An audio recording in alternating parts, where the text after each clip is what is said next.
like the lady who's in charge of all the kids. She was telling me on Sunday. She was like, "Yeah, this little kid's a little shit," and I was just like, "Oh, in the house of the Lord too." Oh,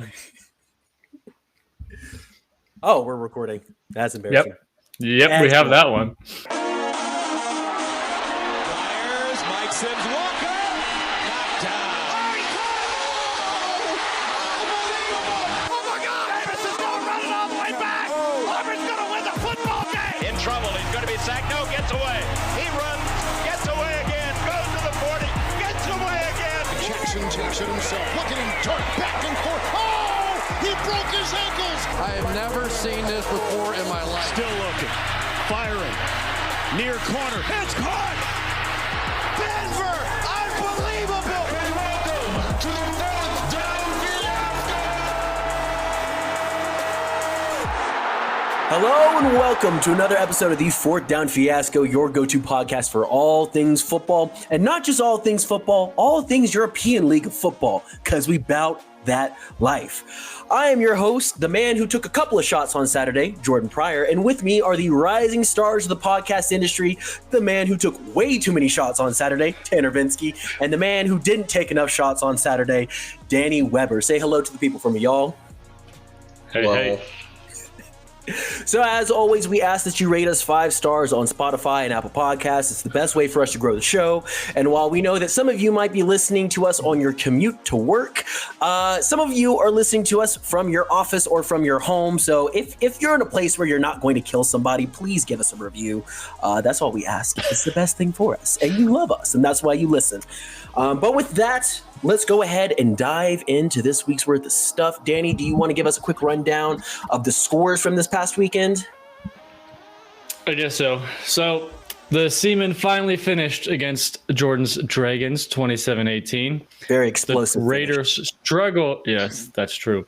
The Raiders struggled against Helvetic in the first half, but pulled away, winning 33-10. The Surge continued their dominance, getting a second win over the Ravens this year, 38-22. The Vikings, carried by Epler and Reese Horn, absolutely obliterating the Lions, 42-3. The Panthers finally get back on track against the team that might be relegated, the Enthroners, winning 44-12.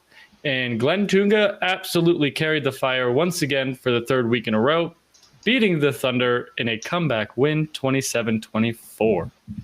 Cool. Yeah, I'm gonna be honest. I was at the vet with my dog this past week, and she's okay. I mean, crisis averted. So I watched very minimal amounts of ELF football this weekend. So I did catch some highlights, but yeah, that's about where I'm at right now. Do you want to just give us a rundown of what happened with the Dragons real quick? Yeah, they start us off. That okay? Nope, we're not. So Barcelona played almost 3/4 of football better than Milano, with about a minute and I want to say about 20 seconds left in the third quarter. The most disastrous play ever from Monton happened. Homie fumbled. It got scooped. They scored. And the momentum was completely on Milano's side, and then they bitch slapped us. So this was a game that we should have won, and if we could have just taken care of the ball, we were marching down the field, probably would have at least gotten 3, most likely 6 on that play. We were finally starting to click. Levi Lewis was finally starting to figure out, hey, when the pocket collapses, I need to run. I don't need to try and throw the ball. I need to just get the fuck out of here. And he did, and it was great, and we lost. And that's where we're at. But you're learning. We're learning. So yeah, there's things to expand upon for next season, but this season is officially shot with 3 losses. That's true. But hey, I know how much you love Montan. Hey, he didn't have a horrible game. 8 rushing attempts for 16 yards. Come on. Oh. Do not and that fumble. Do not ever speak of that man in my presence again. What about the Dragons kicker? What are your opinions on him? Okay, y'all are just being assholes. We're going to the next game. Oh, we had to praise Brockhurst. He actually played pretty well. 2 touchdowns, led the team in rushing, almost 100 yards rushing. Yay. So their quarterback played pretty well. Yeah, it's a bad day whenever you make Brockhurst look like a comparable quarterback.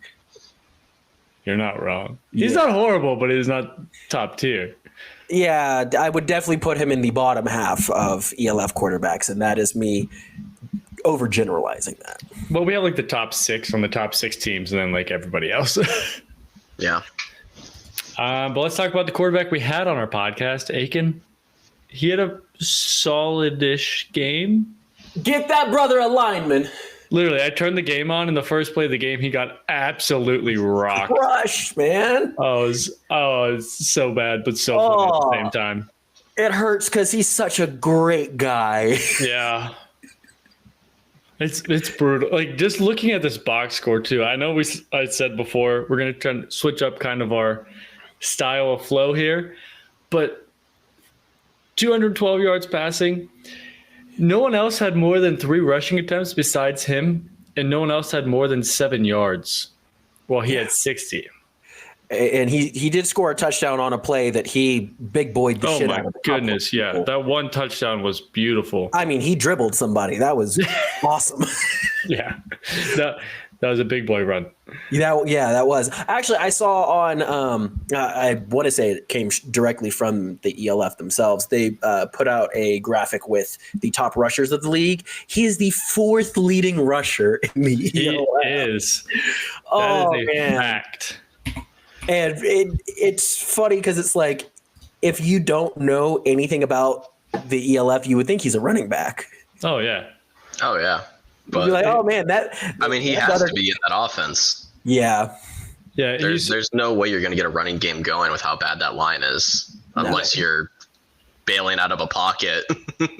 Yeah. He's 4th in rushing, played one less game than the top 3. He's averaging 8.5 yards a carry and has 4 touchdowns.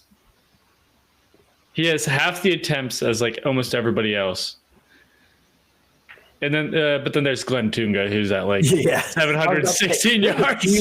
There's a huge gap between Toonga and then I think Brzezowski's second, right? Yeah. It's 716, 563, 382. And then Aiken had 374.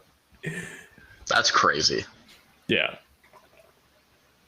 Who's number 3 on that list? Is it Obi or is it the Finnish killer, baby? Carry Pajarine. The Vikings running back. Is Obi in the top 5?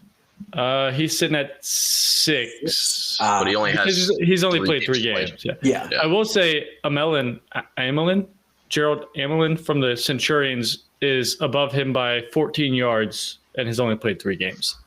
No. Obi will. He'll probably pump up at some point. Yeah.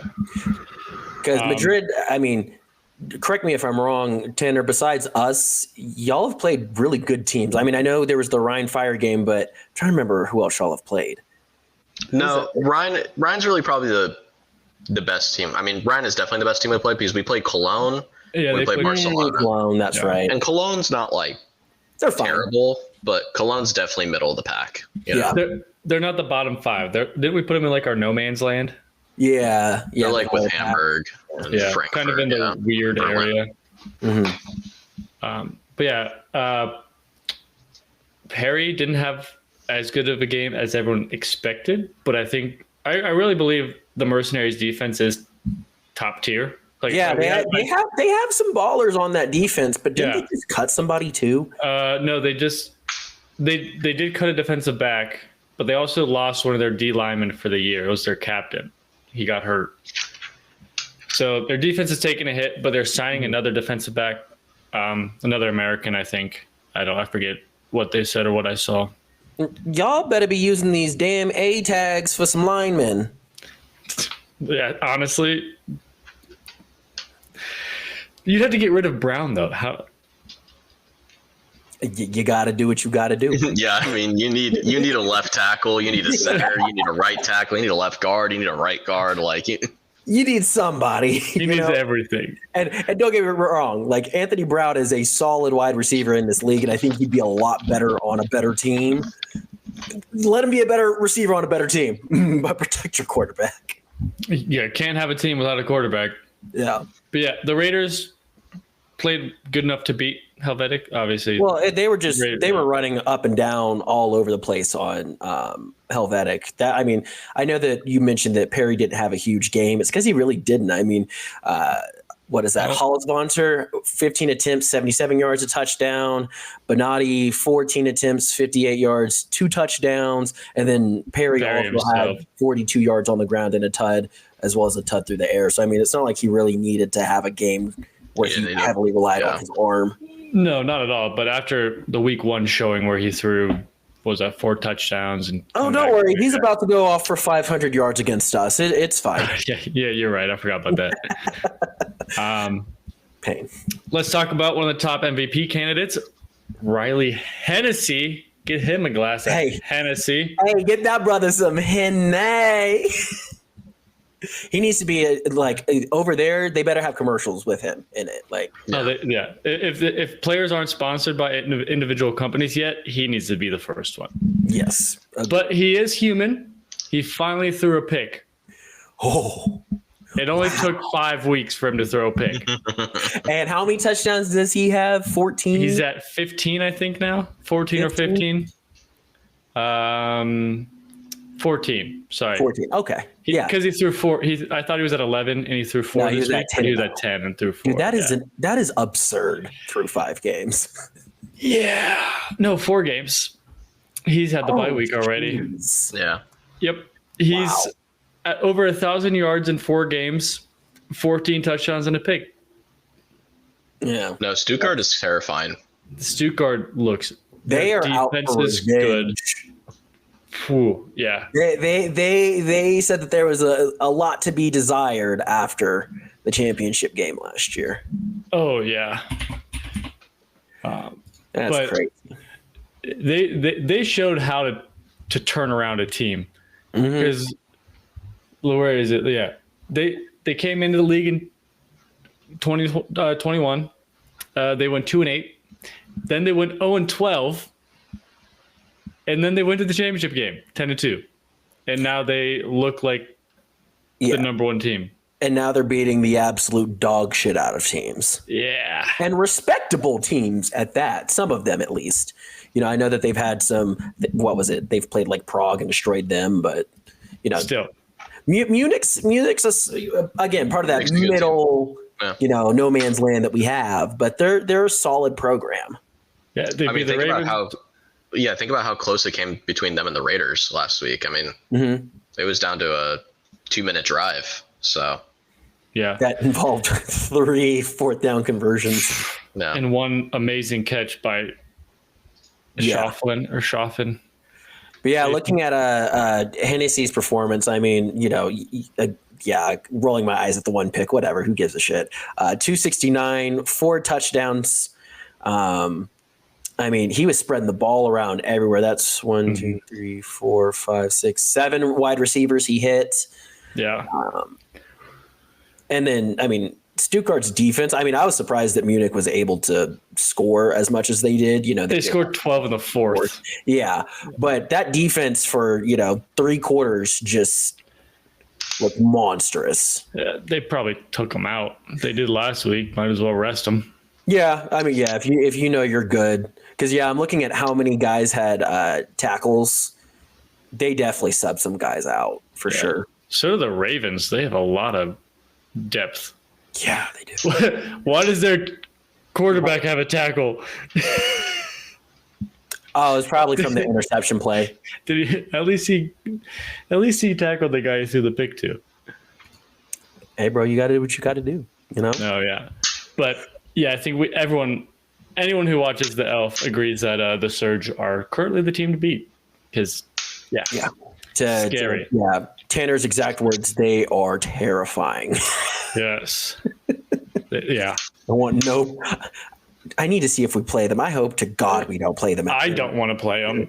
We don't play them. I don't want to play. Yeah. I don't think any of us have to play them until the playoffs. Yeah. Well, you won't, but yeah, shut up. Anyway, speaking of your team, since we brought them up, your team waxed Prague. Yeah, it was not even a game. Prague scored 3 points in the first quarter and did nothing for 3.5 quarters. Dude, Epler over 400 yards, 4 tuds. And a pick. Again, who gives a shit? No, yeah. Bro, But- Reese Horn going for 8 catches, 237 yards, 3 touchdowns. Wild. Wow. That's absurd. What a game. And the thing is, though, he's a replacement. Both of those players are replacements. Reese Horn is a replacement. Epler is an emergency quarterback who they've already said they're going with Ben Holmes when he's healthy. But in the Vikings press conference the other week, someone asked, what are you going to do with Weston Carr when he's healthy? Are you going to keep Horn or are you going to keep Carr? And the head coach did not have an answer. Dude, I don't know how you could replace a guy who just went off for 237 and 3 touchdowns. Yeah. Like, I don't care if it's against Prague or not. Still. That's a huge performance. But he basically said it's a battle. And Horn gets to show his abilities. Weston Carr's injuries suck. It happens. And yeah. But Carr has not had a performance probably half as good. I would put money down. Yeah. I don't even have to look at the stats. No, I have no clue. Because the elf would have tweeted it out if he had had a similar performance. Well, Carr's been hurt all season. Oh, Weston all Carr season? has. Yeah, we have not seen him play. Dude, then stick with the hot hand, man. Yeah. Yes. But hey, Kiki said Weston Carr reminds her of Randy Moss. Like, that is true. I want to see how he plays. Like, maybe he is better and he's just hurt. But you can't argue against 237 and 3. Yeah, but what happens if you put Carr in this game and he goes off for 325 and 4? You know, just sign an Austrian quarterback at that point and keep both. Honestly, yeah. There has to be an Austrian that can throw a football somewhere. Well, yeah, I mean, they play handball over there. Get one of those guys, rework his mechanics, because, you know, he'll have an arm on him. It's just a matter of, hey, you just need to change where your shoulder and your elbow line up, and you'll be good. Didn't Tyrell start an Austrian dude? Or no, that was American. Oh, okay. Who started? Was it Ferhavar that started a homegrown QB? Somebody started a QB. Austria did, and Hungary did, and Farivar did. Okay. The replacement for the Raiders was the dude who went to North Texas. Yeah. Oh, that's right. Yeah. But the big question everyone has: what's Epler going to do next week? He's not going to play. Holmes is expected to be back this week. Who's going to sign Epler? Or what's going to how do the Vikings avoid signing Epler or getting Epler signed somewhere else? You don't. Yeah. Yeah, somebody's probably going to take him. I mean, yeah, if I'm one of those middle of the pack teams that we talk about, yeah, that's good spot for him. I wouldn't be shocked to see Poland sign Epler. Yeah, Honestly, I mean, even with Poland winning, they won against Farivar. But from what we've heard, what is his name? Uribe, something like that. Something. He's not nearly as good as Duncan is. And so I assume that Epler would be a huge upgrade over him. They have a solid team. They have a really good defense. They're American linebackers leading the league in tackles. They have a great running back in Brzezowski. They have an offensive line. If you give Epler time, look what happens. So I hope he doesn't go somewhere. But how do you avoid that? Real quick, since before we switch from the Vienna game to the Wroclaw game, but for those of y'all who listen to the interviews that they do for the Vienna Vikings, we have submitted questions, so be sure to stay tuned for those. They go on Thursday morning when we're asleep, but you guys are awake. So yes, we haven't been able to hear the responses because we record this on Wednesdays. So this is I don't how we got to be a press reporter for the Vikings. I have no clue. We just got on an email list and we just started receiving emails saying, hey, join this Zoom link for the press conference. And if you can't join, send questions and we'll ask them. And we're like, well, Daniel, it's because you're a suck up. That's why. That's true. we're both suck ups now. Okay. Did you see the tweet conversation, Tanner? No. He was messaging with Kiki, and she was like, yeah, I'll talk to Jordan about the interview tomorrow, and our Jordan was like, you are the absolute best, thank you. And then he said, and that compliment comes from Jordan, not Danny. Hey, I mean, dude, you interact with her way more than I. I mean, the moment Vienna tweets something out, you have the fourth down fiasco commenting on it about something. And so I just wanted her to know that you're not the only one that appreciates Vienna. We all give her love. It's fine. Yeah, exactly. That's funny. Jordan Bois, if you're listening right now, yes, we would like to have you on the show. I know you don't check your Instagram DMs because you told me that, but or any other player or personnel, basically. Yeah, or any other player or personnel. Yeah. And Matt, we'll get you on here. Lucas, I think his name was Lucas. Oh, bro, we got to get our boy Jamal. We'll get everyone on here. Don't worry. At some point, we got you guys. Anyways, we got way derailed. That's true. Wroclaw, Enthroners, the future home of Epler. Talking about your Abe or whatever, 231-3. Didn't have a bad game, but it was against the Enthroners. Yeah, I mean, I don't take much of value of having huge games against Verhavar, unfortunately. I mean, they're a hot mess. That's very true. Who was the idiot that tried to say that there was a chance that the Enthroners would win the game? Who was that? He's an absolute idiot. Definitely wasn't. Good job talking you out of it, though. Yes, I appreciate y'all for that. It definitely wasn't one of us. Sorry, just pick them next week. Or they probably don't play next week, but pick them when they play. They do. He wanted to. They play against the Seamen. Hey, wait a second. There's a vision here. So you see it. I see it. But, hey, Jordan, give your running back some love. Oh, Brzezowski? Yeah. Oh, yeah. 14 to 132. Out there. 14 to 132. Bro, that's how a white man runs the football. What you mean? That's true. Shout out to Stone Cold Steve Austin. I know you don't listen to this show. You too rich for that shit. But no, I mean, nobody was surprised with. I mean, again, I know I was like, oh, I could see a world where, and then Wroclaw, right out the gate, quarter one was like, no. 21. They were like, there is no chance of this team beating us. So they made it abundantly clear, even on that first drive, Yeah, the first quarter was game, 21-0. Yeah, exactly. There's no way Farivar was going to ever score 21. No. Oh, yeah, let's get 12. That's true.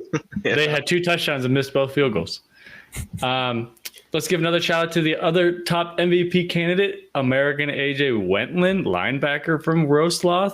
Another double-digit performance, 10 tackles, 1 tackle for loss. And I think this doesn't have his sack stats because he had at least 1 sack too. No, yeah. But holy cow, the Panthers lost the time of possession by over 10 minutes. Who gives a shit? No, yeah, but it's just fun. It's weird. That was from the fourth quarter. That was during garbage time. Probably. Yeah, whenever they subbed out half their defense. Yeah, true. He only has 2 sacks on the season.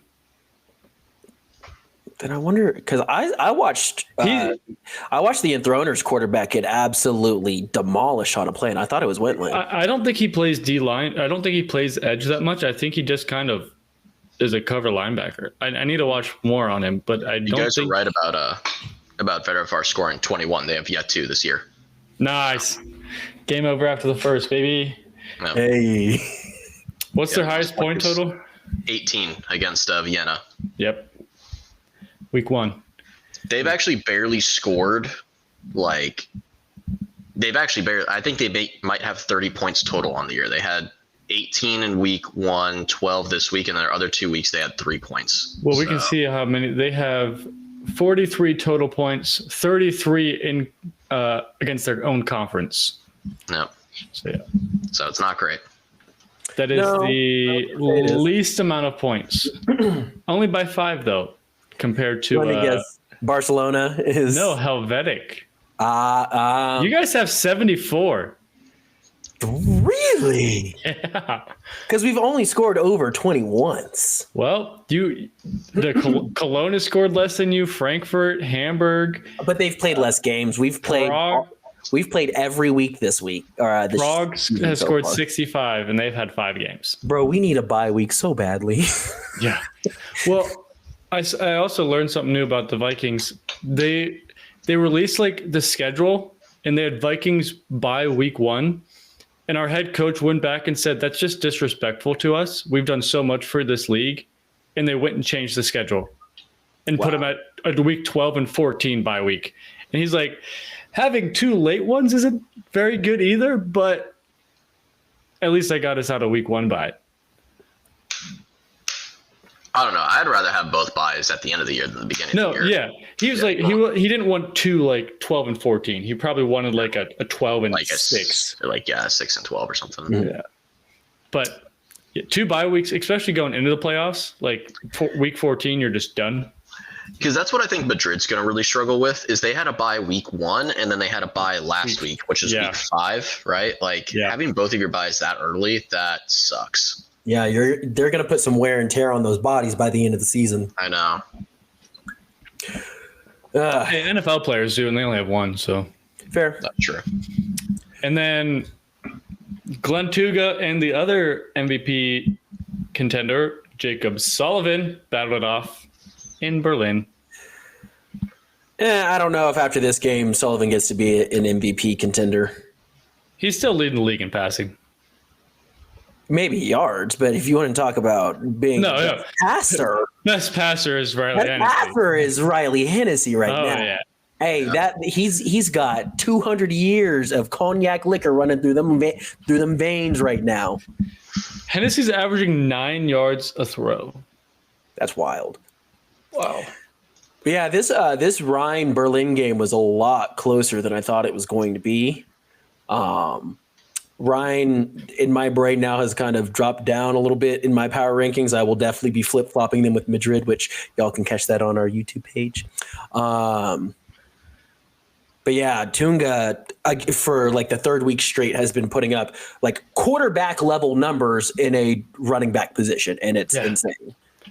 Toonga has single-handedly carried the Fire from being 2 and 3. Yeah. Like, they should be below Paris and Hamburg right now, but because of Toonga, they're not. And teams find a way to win, I guess, and they're defending champs for a reason. This early into the season, if I had to pick somebody for MVP, I mean, I feel like it has to be Toonga. I mean, because if you're talking about most valuable, like value to your team, I think Toonga is single-handedly the most important player in probably all of the Elf right now. I mean, just the way he transforms the Rhines offense and everything like that. I mean, he's easily, in my opinion, the best running back in the league. And I think if you take Toonga off that team, Ryan is not a competitive team. Agreed. I think they would still have probably a 1 and 4. They'd be in that middle pack, the no man's land. Yeah, but I tried to look up the other day. I could only find championship MVPs, but I don't know who won league MVPs over the last 3 years. But I really hope this league doesn't fold to like American standards, where it's like, oh, who's most popular this year? Yeah, or it's like, oh, this guy is really good. Like, we know LeBron James was the best basketball player growing up. He should have won the MVP every single year, but they can't do it. But why not? Like, he was the best. Give it to him because he's the most valuable. And I hope this league gives it to the most valuable player and not just the best player. Yeah. I mean, does that make sense? The NBA MVP is a joke. I mean, it's all like, Yeah, it should have been Luka Doncic. Pravi MVP. I mean, honestly, over who did they pick last year or this year? I completely forgot already. Jokic. They gave Jokic his 3rd in a row. They gave Jokic back. Okay. Yeah. Well, not third in a row, but third in 4 years or whatever it is. Well, it should have been third in a row. Last year, yeah. We won't go into it, but no, this isn't an NBA pod, but I agree with you. Yeah, I could argue about Embiid's fucking MVP for the rest of my life. It's just they don't. I mean, it's all based on how they feel. You know, they don't want to it's all narrative driven. It's all narrative. They want to control people's legacies. They don't want people to look higher above others. They want to make sure people get theirs with the NBA. And I hope that because I think the NFL, as much as it is just a quarterback award nowadays, they at least do a good job of giving it to the best quarterback. Yeah. Like, I don't think there's very many times where I've sat there and been like, oh, well, I mean, that wasn't the best quarterback this year. You know, I feel like they do a good job of at least giving the person who had the best quarterback performance the MVP. Now, there's been weak quarterback years where it's like, okay, why are we not giving this to a running back or a wide receiver or even a D lineman? Mm-hmm. But they at least typically go based on a quarterback position, and they do evaluate the best quarterback. So as long as the Elf follows suits with that, I still think that's a better MVP situation than like the NBA has, where it's all narrative driven. Yeah, no, I'm sorry, but if they don't choose Glenn Toonga for MVP, I'm setting something on fire. I don't know what, but I'm setting something on fire. I think Toonga, unless it goes to Hennessy, then I'll be fine. I mean, yeah, and it's way too early to say just because we're 6 weeks in. But if I were to give one 6 weeks into the year, I think what Toonga does for the Fire compared to what Hennessy does for the Sturge, I think Toonga is more valuable to that team. So I would give it to Toonga at this moment. Yeah, every position on Stuttgart is just so stacked that I think that truly, like, maybe there is a drop off if you take Hennessy out and put Epler on the team. But, I do think that there would be that same level of dominance almost from Stuttgart against everyone that they play. So, whereas Toonga, if you replaced him even with Brzezowski, I think Ryan at least drops a game at some point.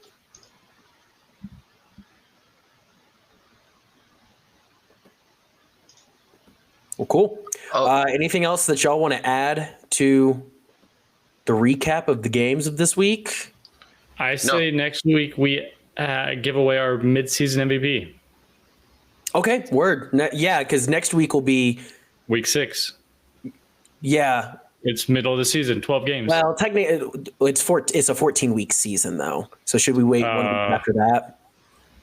Oh, I'm gonna be in the Dominican that week. I might have to hop on the pod. Sarah will be pissed, but I might have to hop on the pod. It's an hour of your week. It's okay. I know. Yeah, I'll be like, babe, go do like a yoga class or something.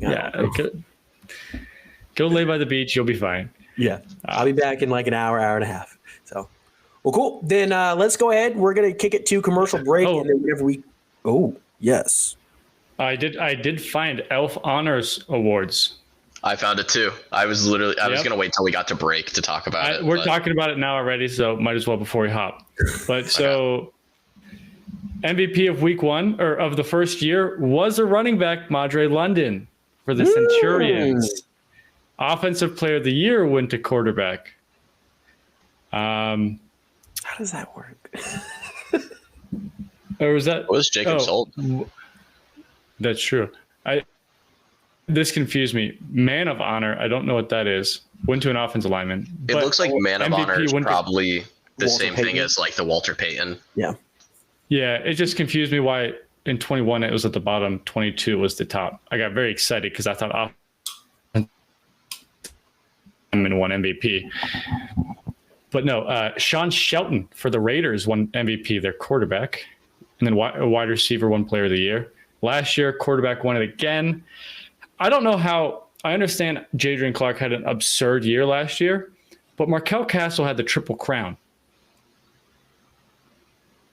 How do you not give someone who gets a triple crown the MVP? Well, I mean, I don't know the stats. I mean, what did Jadrian Clark class for? That's true. I don't know. Yeah, because I mean, if it's close in all those categories, but then Jadrian Clark is the reason why Ryan was as good as they were last year, and it's very clear that he is the best player versus I didn't catch who else you mentioned, but yeah, there might be some narrative stuff in there. Okay, maybe. I just looked it up. Jadrian Clark, almost 3,600 yards, 9.93 average, 53 touchdowns to 7 picks. Yeah. There we go. That adds up. Yeah.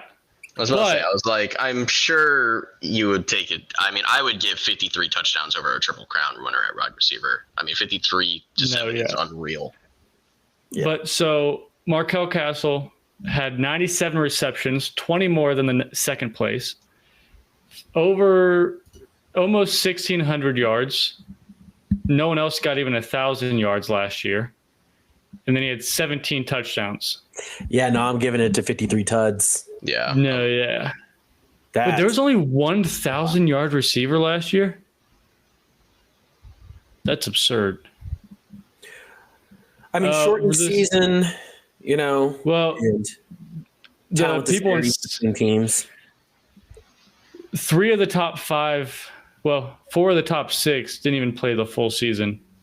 The dude in second finished with 984 and played 10 games, so he would have gotten. He was right there. And he played for the Fire, so he definitely would have gotten it. But no, yeah, never mind. Jadrian Clark deserved that MVP. So in 2 weeks, we will do a mid-season MVP, and I will be live from Punta Cana. Yes. All right. So let's kick it to commercial, and then whenever we come back, we will go through the upcoming matchups for Week 6, who we think is going to win, all that fun stuff. Right after this. You're the proud owner of a business, and you've got it all: the hustle, the bustle, and the occasional office kitchen mishap that turns into an alarm-triggering emergency. Oh! But fear not.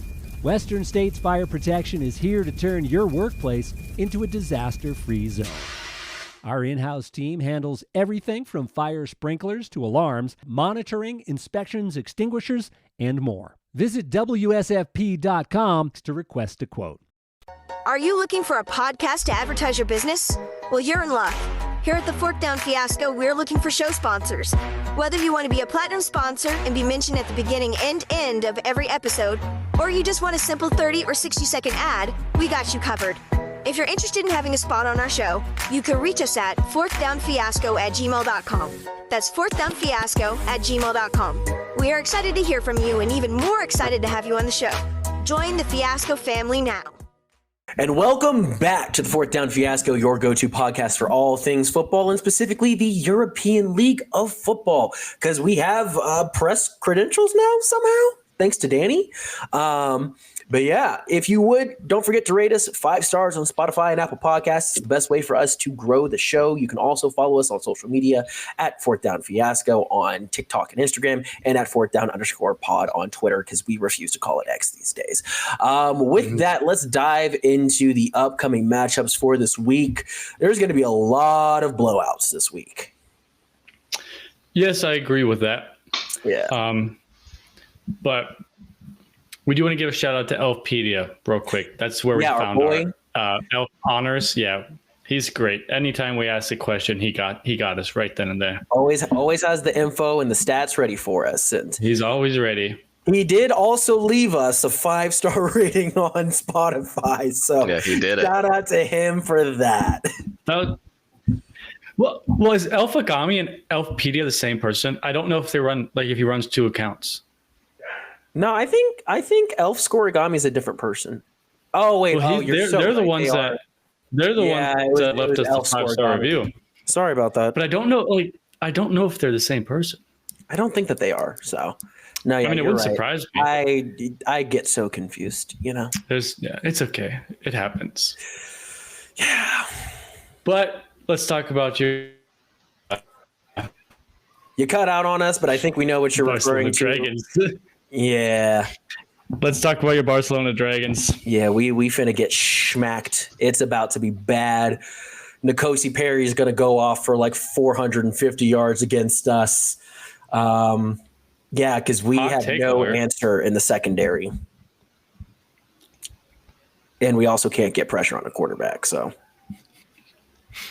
how's your run defense?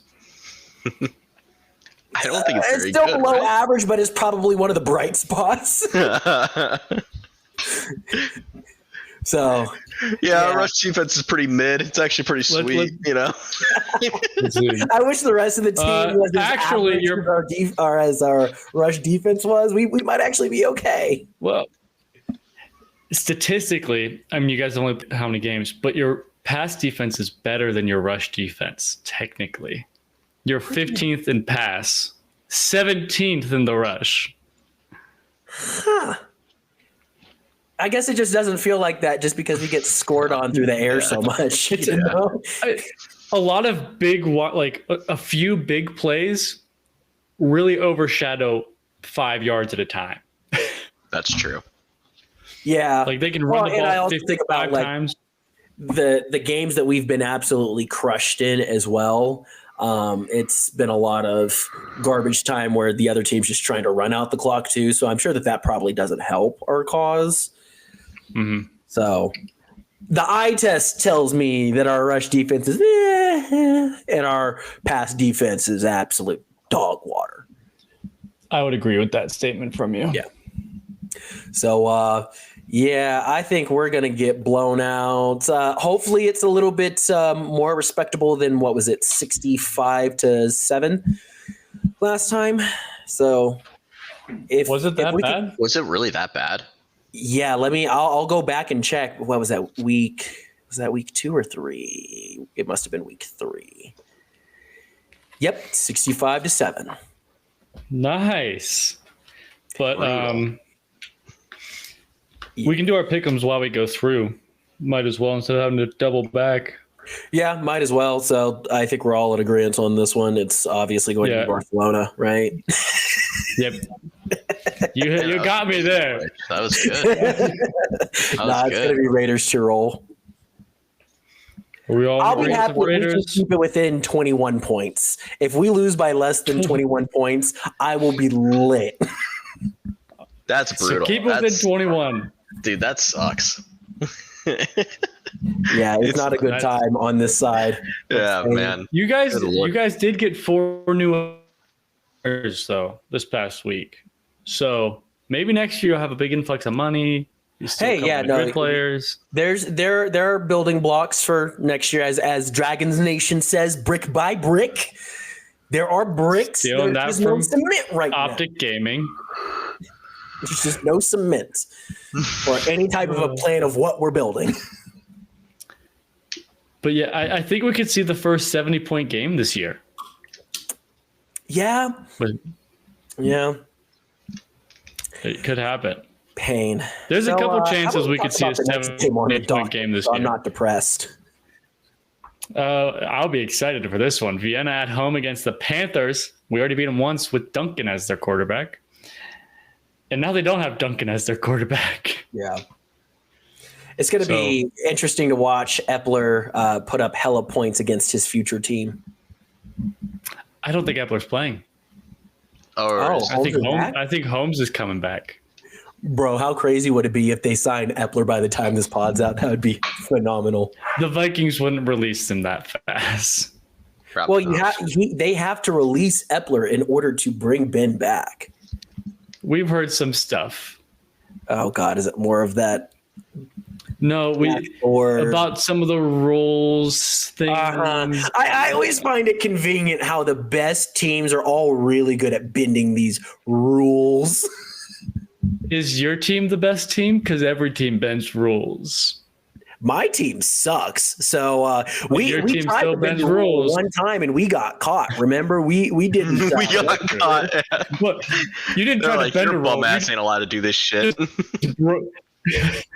You didn't bend it. You broke it. He wasn't even on the roster. You just put him in the game. Bro, we also got crushed 65-7. So who gives a shit? You know, he wasn't even on the roster. Like it would be different. It'd be different if like that dude went off for us and we ended up winning a tight game. But dude, it didn't matter who we put on the field. We were going to get stumped 65-7. That's true. And then the league got mad at us. They're like, you didn't have this guy on your team, and I'm just like, who gives a shit? That's why nothing happened to you. Yeah, there was no repercussions. But Tanner, what's your thoughts on this game, Vikings Panthers? I mean, I think the Panthers are a weaker team than they were the first couple of weeks we've been watching them. So I think with them being significantly, I wouldn't say significantly worse, they're slightly worse than they were before. I'd be shocked to see them beat Vienna. I think Vienna's a top 3 team in the league right now. This doesn't seem like where they're going to drop their game. I think there's still a chance to drop a game this year before playoffs, but I don't see it happening here. Yeah, I could see him dropping a game, but I'm trying to find the schedule and kind of pick out where. I think if Roslov still had Duncan on the team, I could see this being the game that Vienna drops. But yeah, but with definitely. quarterback play the way that it is and how good y'all's defense is, nah. I did look when we were talking about the Surge. I could see us. Oh, sorry. No, I was gonna say I could see us dropping next week at Tyrol. But other than that, that's the only game I see us dropping. Yeah. But what about the Surge? Yeah, so looking back I went through the Surge's schedule to see if they were going to play any of our teams because Jordan mentioned it. They will not play Vienna or Madrid, but they do play Barcelona twice. So. Thanks. Yeah. So this game probably won't be the worst loss you'll have this season. So got that to look forward to. Thanks.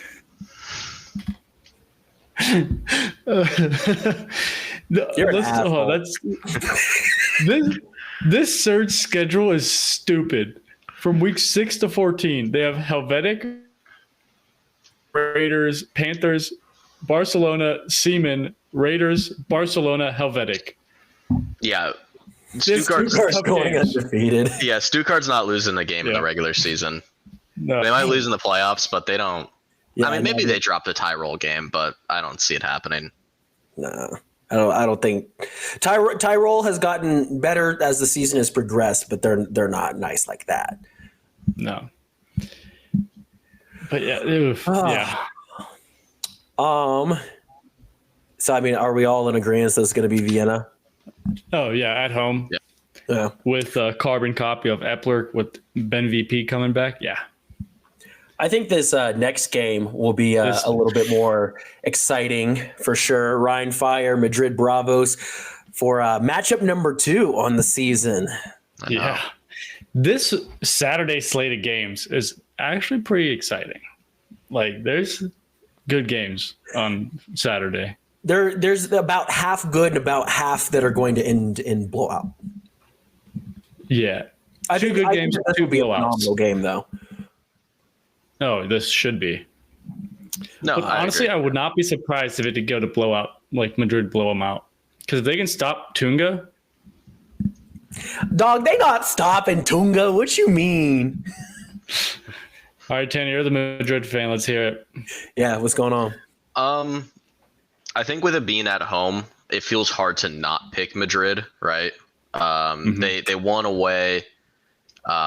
We're a couple more weeks in, and Madrid has still seemed pretty dominant. So I think they're probably going to walk away with this one, but I think it's going to be closer than it was the first time because I think Ryan, I don't know. I just kind of see the writing on the walls that this isn't going to be like an easy, like, okay, we're at home. We've already beat these guys. We're just going to walk all over them. I think Ryan is a much better team than the way they played against Madrid and even the way they played against Berlin last week. I think they're a better team than that. So I think it will be close. But it's just hard to see Ryan pulling it out, especially in Madrid. I think if we swapped these weeks and that first week Madrid did win, I would probably pick Ryan here if they were playing in Germany, but it's going to be interesting. Yeah, it should be. Yeah, like we've all said multiple times, it should be a really good game. I think two things. I think Ryan will definitely bring their A game against Madrid. I do think that there might have been an element of surprise first time around, because I'm sure that the writing was on the wall that Barcelona wasn't particularly good when Madrid destroyed us. But, they're probably thinking to themselves, new team, blah, blah, blah. And so I think that the surprise will be gone. The shock factor will be completely out of the way here. And I think that Ryan will be angry, especially because they lost in their own place. And I think Jadrian Clark is due for a Jadrian Clark game. I mean, he hasn't really had a signature game all season. And I just think the law of averages states that at some point he's got to put up 300 plus yards and 3 touchdowns, no picks, and what better way to do it than in a revenge game against the Madrid Bravos? And then I think that Toonga's going to be Toonga regardless. I think the first game, again, shock value. Toonga has been an absolute animal with the exception of that first Madrid game. So I think I'm going to go with Ryan on this one. I think it'll be close, but I'm going to go Ryan. Oh, different. I mean, we had to. There was no way that I was going to let all of us be Madrid. I got to be a hater from outside of the club, They wouldn't even let you in. Daniel? I'm going Madrid. I like Madrid at home. I don't think the Fire they didn't expect the Madrid toughness week 3. Yeah. And Madrid is a physical team and have been all season. And I think that, again, probably just threw them off, getting punched in the mouth like that. Yeah. Yeah. They probably expected to just kind of two-peat. If I was the players, they're probably like, oh, we're just going to roll through this season like last season. And then they got sucker punched. Yep. Now this next game will be battle of the shit, but it'll be a lot of fun. The Fervar Enthroners and the Milano Seamen. Tanner, you said you Milano's saw the vision. What's your vision? I see a vision of Milano being awful, which is not too different from what we've seen all year. It's tough when you're down in the trenches like this with these like bottom 5 teams. I don't see anything good really for anybody. And I know Milano's beaten. I mean, they've won the most out of the bottom 5 teams, but Milano still sucks. Like, I don't think there's anything Milano does well. Milano doesn't have a good run game. They don't have a good pass game. They don't have a good receiving core. They don't have a good defense. They don't have a good rush defense, pass defense. They don't have a good O-line. They don't have good special teams.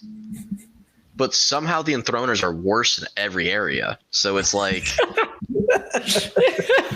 I don't know. I see the vision of Milano shitting the bed harder, right? But like, somehow they're better. So I don't. At being worse? At being worse. Like, it's weird.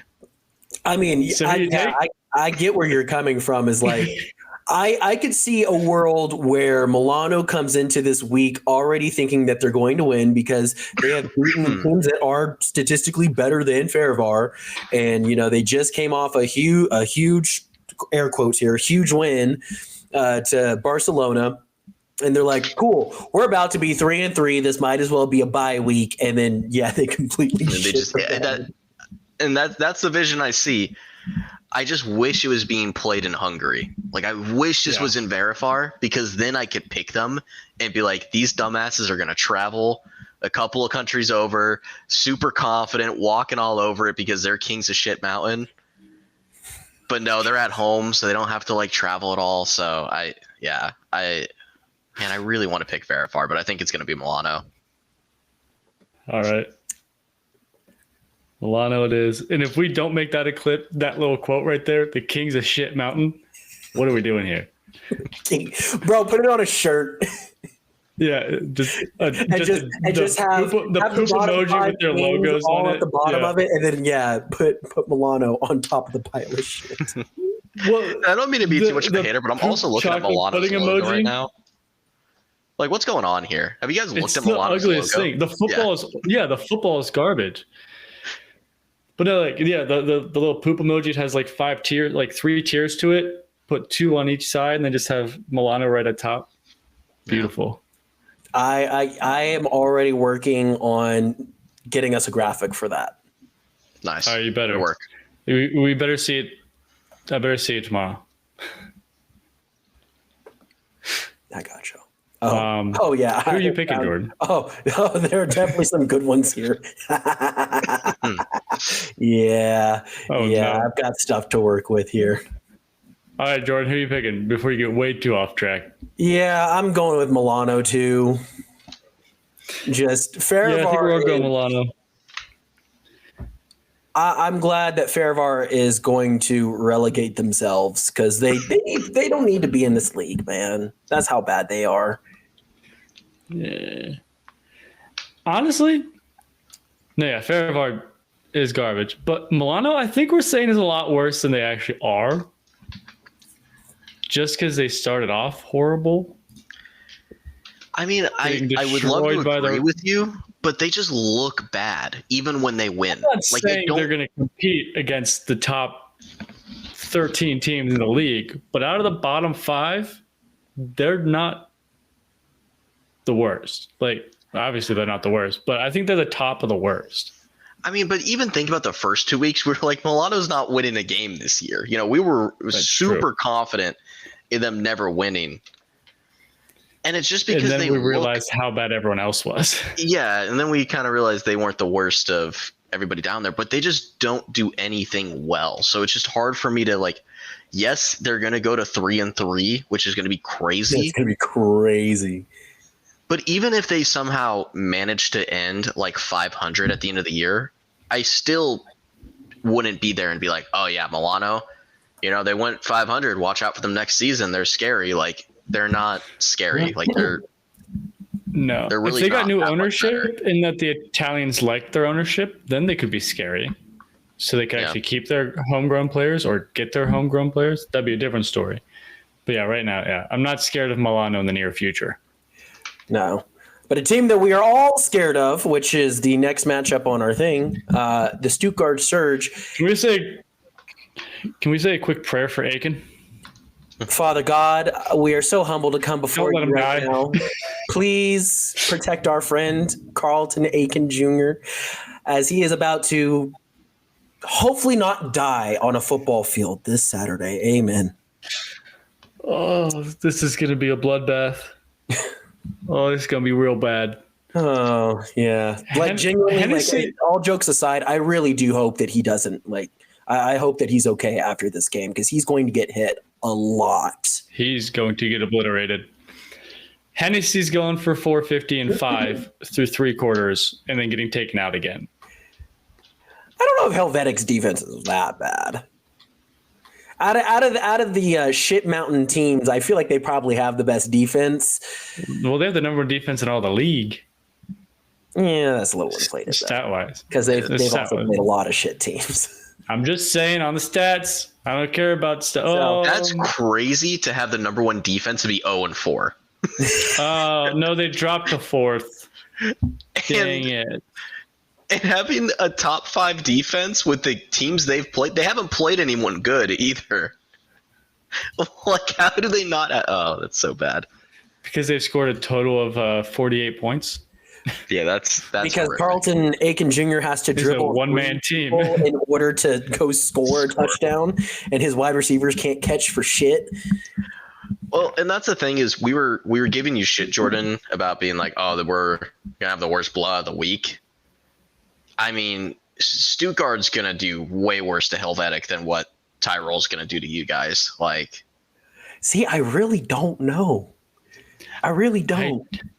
I think the big and the reason why we've beaten Helvetic twice, I think the gap between how bad our offense and our defense is smaller than the gap between how bad their offense and defense are. And so then we're able to kind of play off of each other a little bit where it's unless, Helvetic is able to just control the game with their defense, they have no chance. But it'll be bad. It'll be a bloodbath. I don't know. The last time that we played Raiders Tyrol, I was just scarred. That was brutal. Yeah, that was bad. Every moment of it. The Mercenaries just cut their starting DB. They just lost their best defensive player. Yeah. And also, I guess, Raiders Tyrol isn't the same animal that Stuttgart is. So Stuttgart is maybe all right. There's if you broke it into divisions, there's ELF 1, which is Stuttgart, and then like 1.5, which is like Vienna, Madrid, Fire, and then like the regular ELF. Yeah. Like Stuttgart is just head and shoulders above anyone else. Mm-hmm. There's a gap for sure. Another team that we're all pick Surge. Yeah, we're all picking Surge. Yeah. I just have to clarify. If somehow, some way, Helvetic was able to pull that one out, man, you know what? I would go streaking and paint Carlton Aiken Jr.'s number on my body when I did it. Hennessy, please throw 4 picks. We need to go viral, brother. Don't nobody want to see that. I'm not saying we do, but we need to go viral, and that's how. Oh man. But another team we're all very high on that we did not get to see yet. Well, recently they had a bye last week. Paris versus Cologne. Yeah, I think it'll be a good game, but I think that the pretty obvious outcome, especially with it being in Paris, is that Paris is going to win. And what was it, 2 weeks ago? Edwards didn't have a particularly good game. I'm expecting him to have a good bounce back game, especially with a week off, being able to look at footage and other things. I think Edwards is going to go for like 400 yards. And against a weaker opponent, yeah, Cologne. Paris should win this game, and they should win this game handily. You are right. They should. Yeah, it should be a win by 10, 14, 17 points, something like that, somewhere in that range. I'm saying 21. I think that Cologne really feels like their backs are against the wall right now, just with the way that the standings are. I think that they'll give Paris their best shot, but their best shot's not going to be enough by any stretch. Teams just pull away after the third quarter against Cologne. Like, they're always close, and then it's just like, oh, we're done. Yeah. We're playing 3 quarters. Yeah. Yeah, I agree. Paris should walk away with this, being in Paris. When are the Olympics? When do those start? Is this going to have that starts? I think weeks, right? No, I think that this game will be right before the Olympics start. I think if their advertising in Paris itself is really good, like their marketing, there could be a pretty big turnout. That's true. Like, people are traveling to Paris for the Olympics and be like, "There's a football game. Let's go check it out." Especially like any type of American tourism. Hell yeah. Yeah, I'd go. No, we're doing it for we all go because we're talking about the elf. Granted, that involves me having to go to France though and catch my Texas ass in France. I had someone explain to me the reason why Texans don't particularly care for the French, and they're like, because they are you. And I was like, they're the Texas of Europe. Yeah, makes sense. But all right, teams that are very weird that we cannot figure out yet. Prague and Berlin. I think Berlin's going to take this one pretty handily. I mean, I think we know what Prague is. Yeah. I guess let me rephrase. We don't know what the Thunder are. They're a weird team. That's Not true. weird enough to drop one to Prague, though. No, yeah. They need to schedule. Prague needs to be playing a team that's not good here soon. Like, they need something on their schedule. Like, they need like a Helvetic, a Verivar, a Milano, a Bart. Like, they need one of those to see if like they could win one of those. Because I think they could. Yeah, watch them play like one of the bottom 5 teams. Then all of a sudden we're like, wow, they might be king of the shit pile.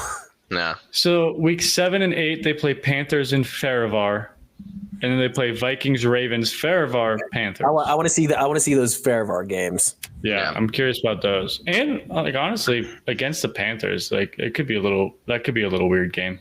A little dicey. Yeah. But yeah, Berlin, it's weird. All 3 of their losses, they had a shot at being 5-0. Berlin did.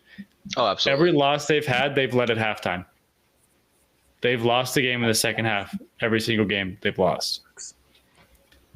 So I don't know. Whatever they're doing in the second half is not working. Could you imagine?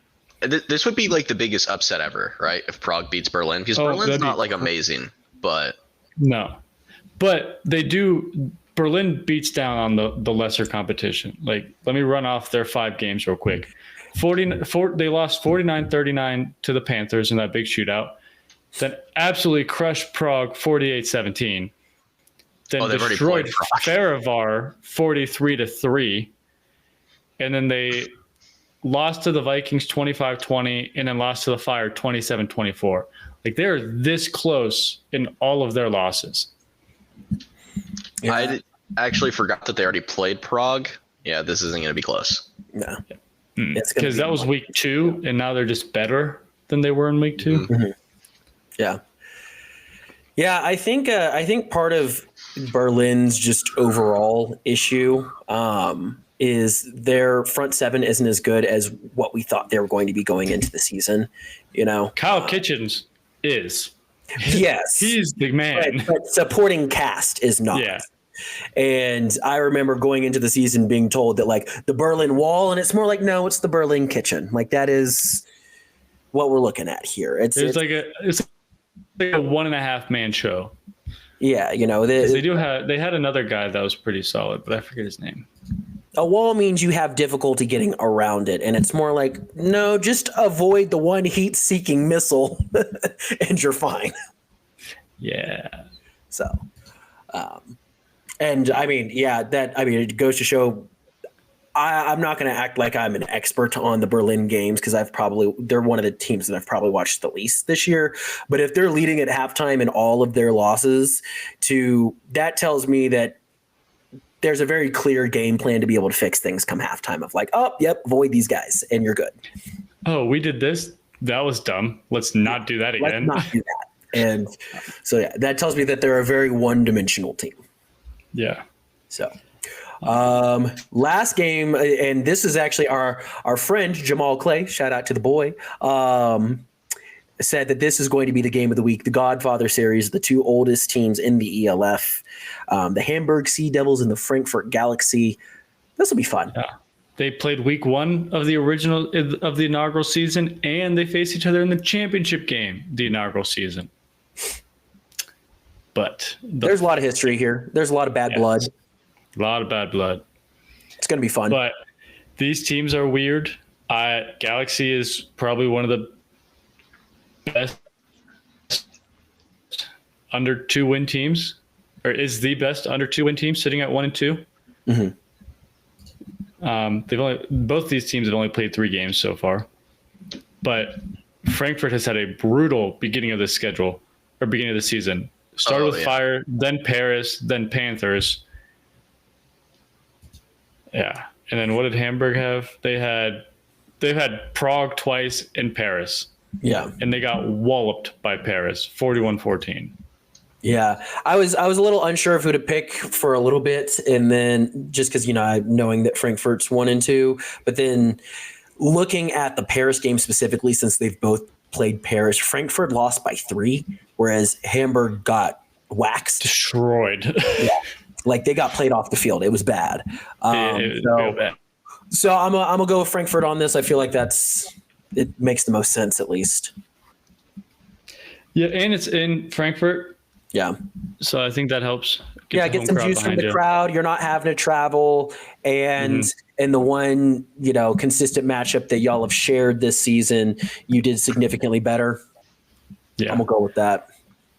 Yeah, and it should be a good turnout with the history between these teams. Like, these are very historic teams within the.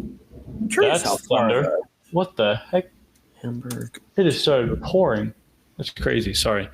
No, you're fine. It looks like it's about to start storming here too. It is started thundering. The trees are whipping. But yeah, I'm going Frankfurt at home. Go level 2-2. So we're all going Frankfurt. Wow, it's only it's a 5-hour train ride. That's train. The bus is probably half that. Yeah.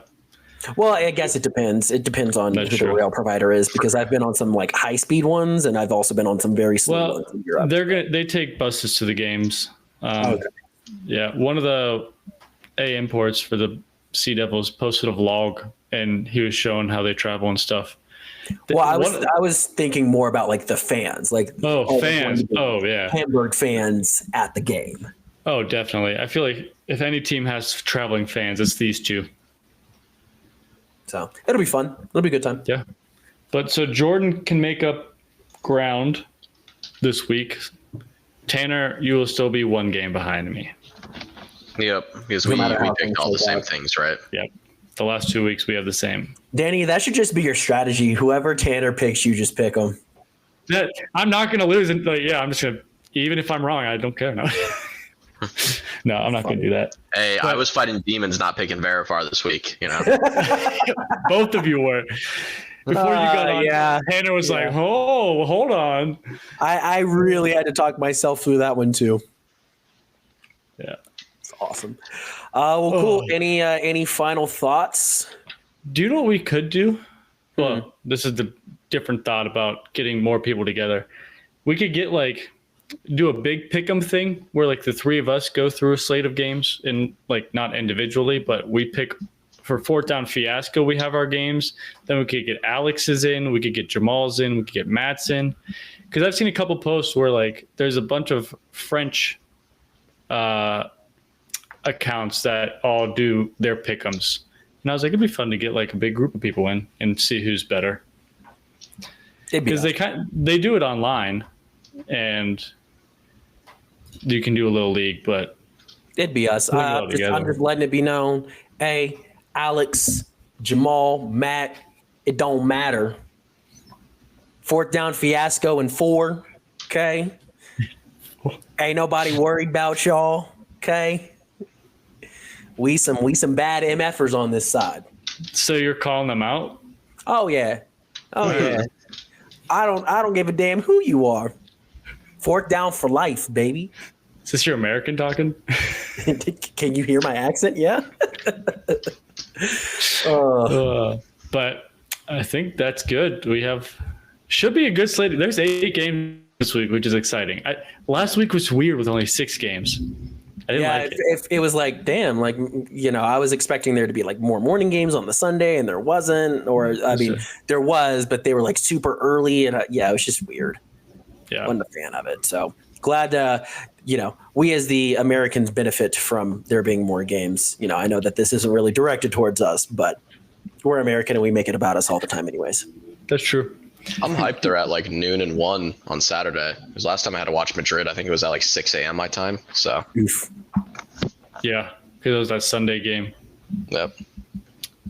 But yeah, the Saturday games are a convenient time for us. The Sunday's a little early. Yeah, the Sunday I'm normally in church, so yeah, that's okay though.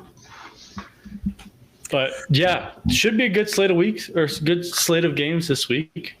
Yep. Let us know your thoughts when we tweet this out, and once you listen to it, we're all curious. Yep. And with that, you have been listening to the Fourth Down Fiasco. Again, this has been Jordan, Danny, and Tanner, your 3 favorites. And again, we ask that you do rate us 5 stars on Spotify and Apple Podcasts. It's the best way for us to grow the show. Follow us on social media at @4thdown_pod on Twitter and at Fourth Down Fiasco on TikTok and Instagram. But yeah, thanks so much, everyone, for listening, and we will talk to y'all next week. Also, while you're at it, check out our YouTube because we've been posting some exclusive content that you can't actually, you might still be able to access it on Spotify. I don't really know, but check it out on YouTube anyways. See ya. Peace.